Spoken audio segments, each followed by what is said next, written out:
All right, good evening. Welcome to the special meeting of the Brighton Area Schools Board of Education. Please rise for the Pledge of Allegiance. I pledge allegiance to the flag of the United States of America and to the republic for which it stands, one nation, under God, indivisible, with liberty and justice for all. All right, in Ms. Ackermite's absence, I'll just do the roll call. Ms. Tierney? Here. Ms. Urbane? Here. Dr. Krebs? Here. Ms. Marks? Here. Mr. Stahl? Here. Mr. Storm? Present. And I, Roger Myers, am present. All right, that moves us to the approval of the agenda. Do we have a motion?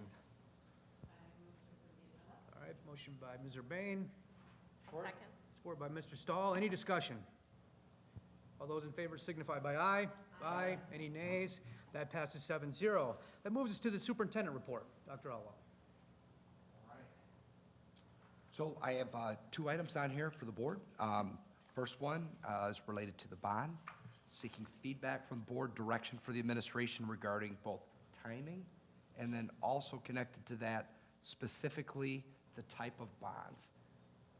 State bonds, state qualified bonds, or non-state qualified bonds. And we can answer questions on that, but we need board direction on that topic. And then the second is just clarification regarding the Spencer Playground. We've had some adjustments here. That'll be the second question. So let's start off with the bond. We are seeking feedback from you all on timing and then also the type of bond. And those are interrelated from our discussions before.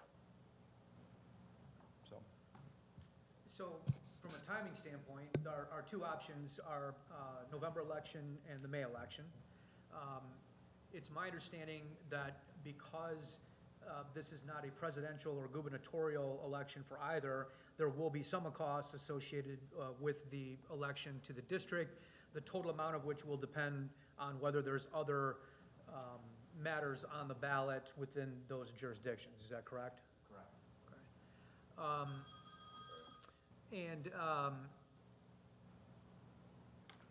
Sort of related to the two, I mean, we've received some feedback on the qualified versus non-state qualified and the timing. It's my understanding, Dr. Outlaw, that because of time constraints, requirements for the process, that the combination of a state qualified bond in a November election is not the recommended path from our advisors, from construction management applicants. Right. So that combination is probably not one that we want to entertain. So, so in terms of the combination of the two, it really is a function of whether we do qualified or non-qualified for April, or I'm sorry, for May, or non-qualified for November. Is that right?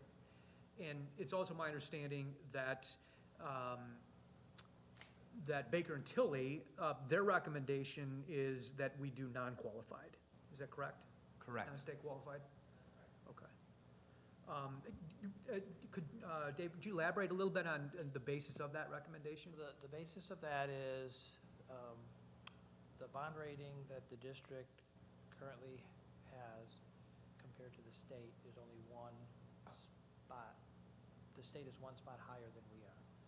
So according to our bond advisors, the difference between whether we went qualified with the state or unqualified on our own would not be, there would not be a significant difference between the interest, and we would save on the time frame of and the complexity of putting the bond together. So that's why it's their recommendation that we go unqualified. Can I ask a Sure, question? absolutely. Can you just clarify what is the use of the complication, or I'm paraphrasing your words now, of putting the bond together? So I understand the timing, but what is the difference, non-qualified versus qualified? What is required, and why is that the recommendation? So you must actually set up an appointment. You have to send an application into the state, and then you have to have an appointment with the state where they will review everything that's in your bond application, and you have to have all your pricing and everything in place when you put in your application, and then you have to go have it reviewed before the state and have them approve it before you can move forward. So if it's non-qualified, you don't have to do that. That's what you're saying? Correct. Yeah, correct.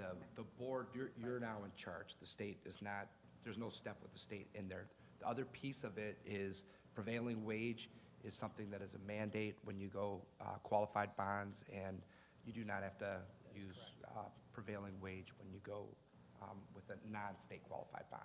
Because when you go qualified, basically the state is backing the bond. Correct. So in this case, the state would not be backing the bond. That is We're relying on our own Right. good, yeah, Yes. economic standing. Yeah. Okay.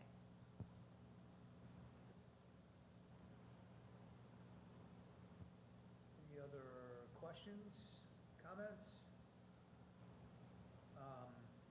So, this isn't an action item, but I think it would be helpful. I mean, we are going to be, later this evening, taking action on the selection of a construction manager. It certainly would be helpful as the candidate that we ultimately select moves forward in earnest, if there's some direction, obviously.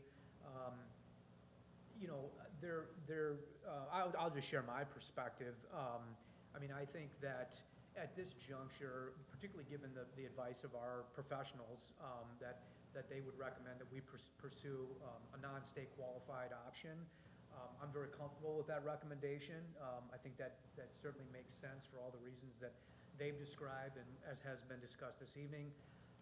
With regard to the timing, I'm inclined to, at least at this juncture, say that, once we select a construction manager, move forward under the premise that we are going to put it on the November ballot, so that we start that process moving forward with that assumption.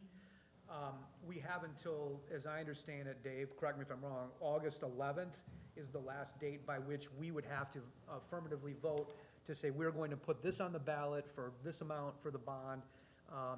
But before that point in time, certainly as we get feedback from the construction manager that we select, the due diligence that they pursue, that we're going to have to get a project architect engaged, which will be the next step. If come, late July, the due diligence and the work that's been done between now and then leads them to conclude, or for us to decide that maybe we should pause and let's, rethink, and maybe let's hold off and do it in May, we can certainly, pull the plug at that point. And none of the work that's been done between now and then will be wasted, because we'll still need that, that work, albeit now at a more, extended time frame. So from my perspective, I think we should proceed forward, at least at this juncture, as if we are planning to put it on the November ballot, and then reassess as the process moves forward, and on a non-qualified basis. That would be what I would support. So I certainly welcome feedback from everybody else. Mr. Bain? I just say I agree with you. I think we should move forward. I said last meeting that I think the November ballot, when most voters are anticipating voting on things, is the right time to do it. And I think that the unqualified makes much more sense. I actually just asked ChatGPT to give me a dollar amount for a $60 million bond, and it was less than $2 million difference. Not that that's not significant, but that was at the high end. I mean, it could be lower. It was a 0.2% interest change as to what ChatGPT thought it would be. So it seems to make sense to move forward. The savings on the prevailing wage will probably even that out. Anybody else? Agree. I agree with the November and with the, Unqualified. Thank you. I'll get used to that eventually. again, really qualified, puts a lot of stipulations on you and dates that are really rigid, and you need to get to those points very quickly before you can move on. And the other part about it is the interest rate is really what you're looking for when you're going with a qualified. And since the last two bonds that we did, our rating has come up to within 2%, is that what you said? Pardon? Well, I think that she was saying there was a general. take it for what it's Right. But we are very close to that rating, and for all the hoops and weeds we'd have to go through to satisfy the state, and they're not real quick to move on things, I would agree with the unqualified as well, but I also appreciate the mindset of the moving target if necessary from November, and then could be pushed to May if we need more time, so thank you for clarifying that. I was going to agree with what Ms. Tierney just said. I really like the idea of going forward with November, but knowing that if that doesn't work, we can push it to May. So I think that's a good plan moving forward. And I think with going with November, Yes. I'll just echo what everyone else said, and then just with the caveat that I'll trust that between the board and our professionals, both construction and architect, that if we realize that is not in our best interest to do November, that we can put a pause on it and take the time to make sure that we do what's best for the community and what's most responsible financially, and hold off if that's not the case, so. All right, so are we good? We have a consensus to move forward on that basis? Okay. Thank you. Thank you, appreciate that. Second part, we were planning to come back and ask for just clarification around the rubber flooring for the Spencer project. And we had a couple different options that we were gonna run by you, but our Spencer PTO worked with the manager for this project, and I'm gonna let Mr. Jones explain what happened. Everybody has in front of you a revised bid, and I think it may solve the problem, but Mr. Jones. All right, so, based upon the prior conversations that the board has had about the Spencer Playground and the desire to have the rubber flooring consistent throughout the whole project and not having it in a phased sense, but having it right away, I reached out to our consultant with Mid-States Recreation and said, could you give me the costs of different variations of getting the rubber flooring done? So he went back and first thing he did is the original quote that he had given the PTO at Spencer was that it included the cost of the flooring, which was the wood chips. So since the district is going to pay for having rubber flooring, he was able to take that out of their initial quote. And when he went back to Spencer PTO and said, here's a new quote for equipment only, it was about $66,000.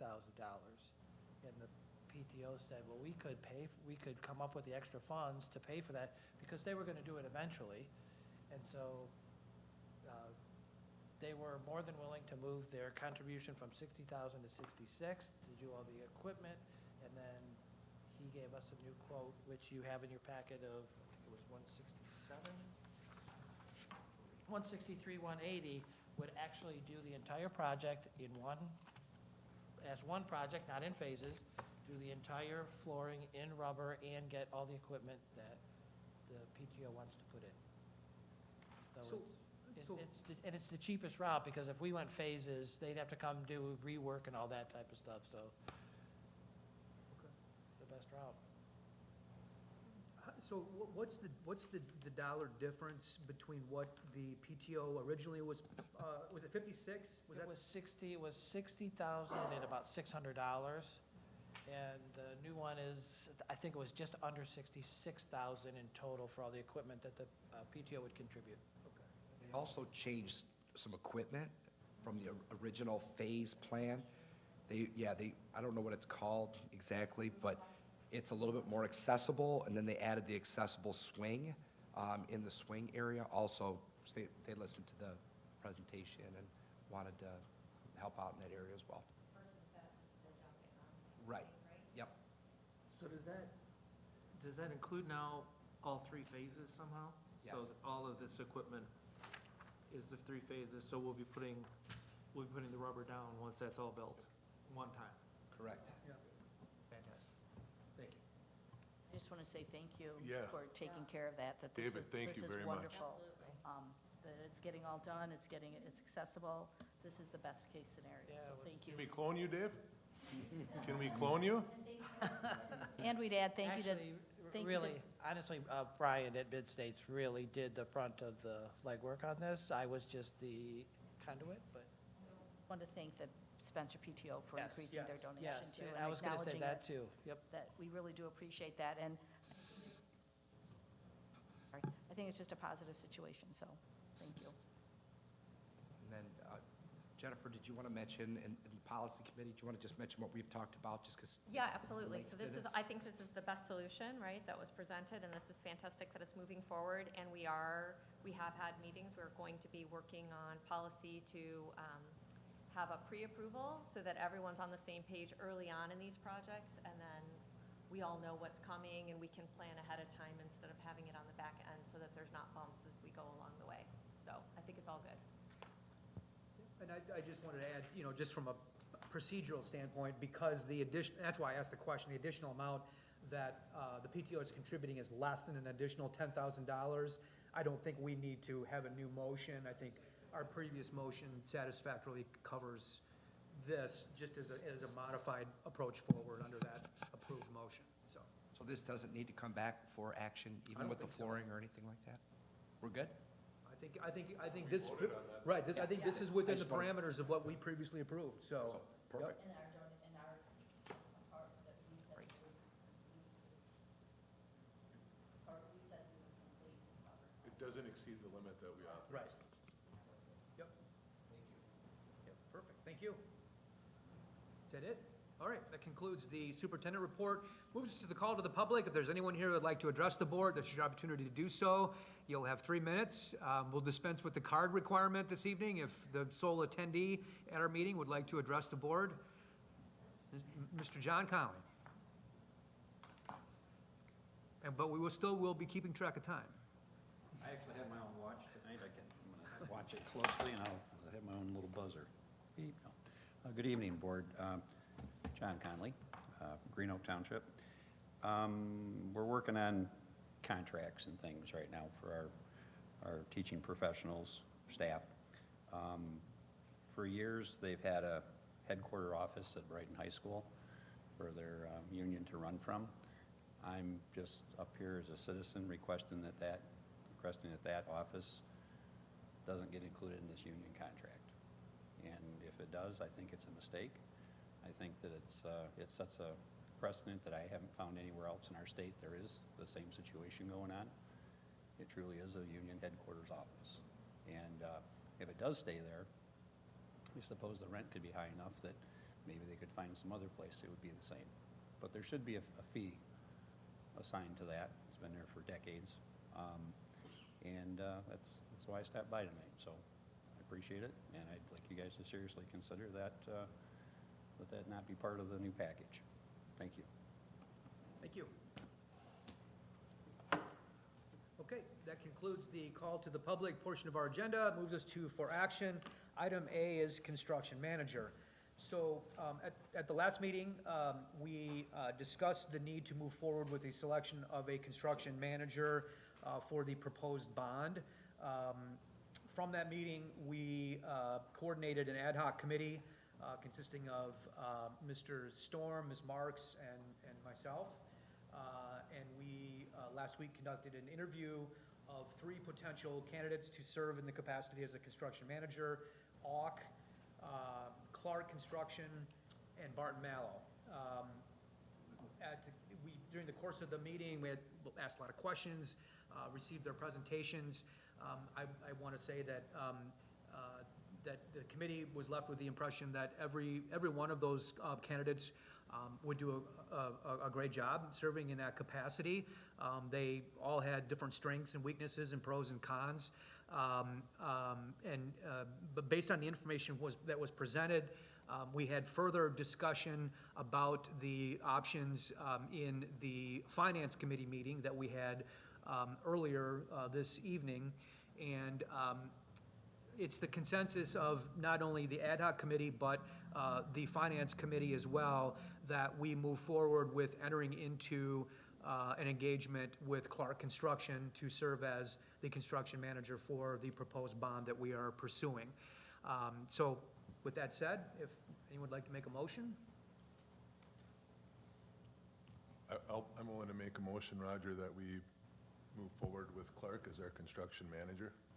Okay, Mr. Storm made the motion. Any Second. Second by Ms. Urbane. Any discussion?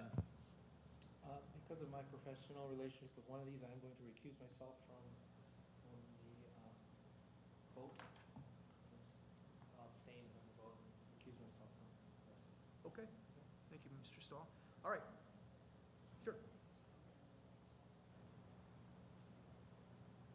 Yes, yes. And then for the ultimate vote, there'll be the one abstention, for the final vote. Okay. All those in favor signify by aye. Ayes. Any nays? That passes 6-0 with one abstention, Mr. Stahl. All right. That is all the items that we have on our agenda for this evening. Is there anything else? We're here. If anybody else has anything they would like to address, Dr. Allah? Board first, but I do have one thing I'd like to ask the board. It just has to do with the next phase, which is choosing the architect. I'd love to get 3 volunteers. It's going to be the same group or a different 3. I would like to just see if we can get some volunteers, because Dave and I, that will be job number 1 tomorrow morning. We will connect with Clark, but we want to get the architect on board as quickly as possible. Just wanted to throw that out, that I'm going to be seeking some volunteers. Not sure how you all want to. Maybe the best way to do it would be just to see what the potential interview schedule is for these candidates, and then put it out to the board members, and then we can, from a scheduling standpoint, figure out, how we'll staff that. But I agree, I think we should have 3 board members, similar to what we did with the construction manager. I thought that worked well, and then we can just go from there. And our goal would be to have the architect in front of you for the next meeting, which would be June 9th. Does that sound like a good target? Yeah, I think so. Okay. Since I have the opportunity in advance, I have no relationship to any architect's firm, so if I put my hat into that, that is why. Yep.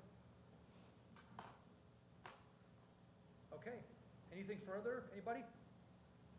All right, our next regular scheduled meeting is June 9 at 7 o'clock, and this meeting is adjourned. Wow. Is that a Oh, record? oh, yeah.